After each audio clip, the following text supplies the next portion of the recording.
And let's be seated.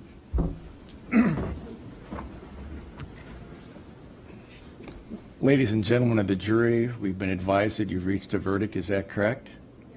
Then if you would pass the verdict forms over to the bailiff.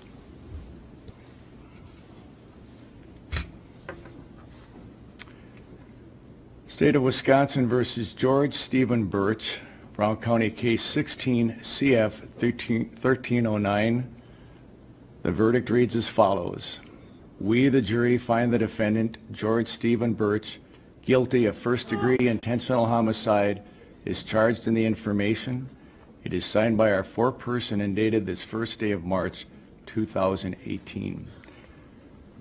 Ladies and gentlemen of the jury, is this your verdict? Yes. They are saying yes and shaking their heads.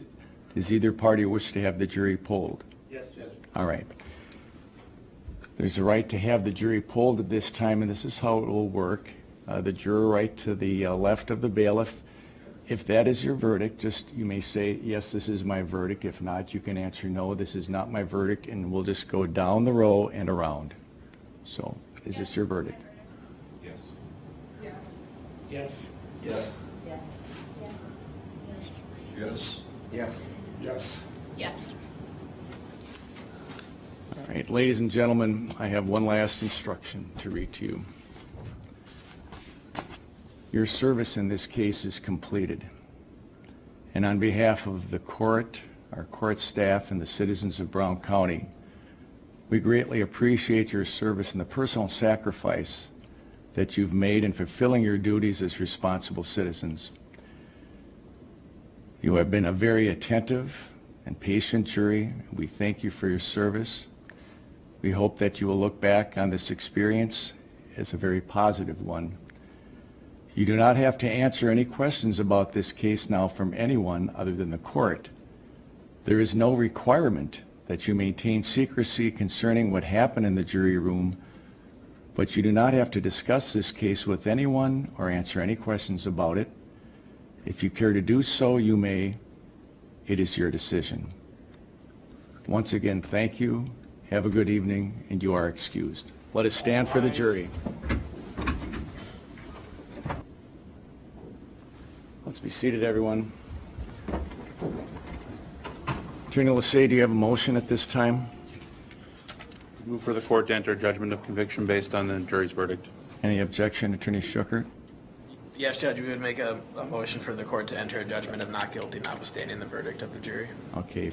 Based upon the court's review of the evidence, the standard has to be applied at this time and the jury verdict that the court's received. I'm going to deny that motion, and the court will adjudicate George Stephen Burch guilty of first-degree intentional homicide contrary to Section 940.01 Sub 1 Sub A of the Wisconsin statutes, and that conviction is entered this first day of March 2018. We need to set a scheduling date for sentencing. I'm thinking it's going to be about 8 to 10 weeks out. The court will order a pre-sentence investigation.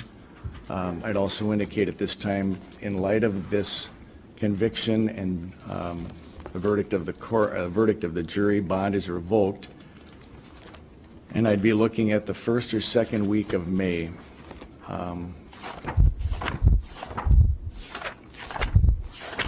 I guess maybe it's early at this time, but does either party have an idea of how much time we're going to need for sentencing? Yes, that this court schedule an afternoon or at a minimum 2 hours in the morning. I have Friday, May 4th, the afternoon completely open. Would that work for the state and for family and anybody else who's interested? Yes, Your Honor. Would that work for the defense? Yes, thank you. All right. Sentencing in this matter set for Friday, May 4th at 1:30. Pre-sentence investigation is ordered, and that will be due by Friday, April 27th, so that both parties have adequate time to review that and prepare for sentencing. Is there anything else we need to put on the record at this time from the state? No, Your Honor. From defense? No, thank you. Again, everyone, thank you for your patience, and we are adjourned.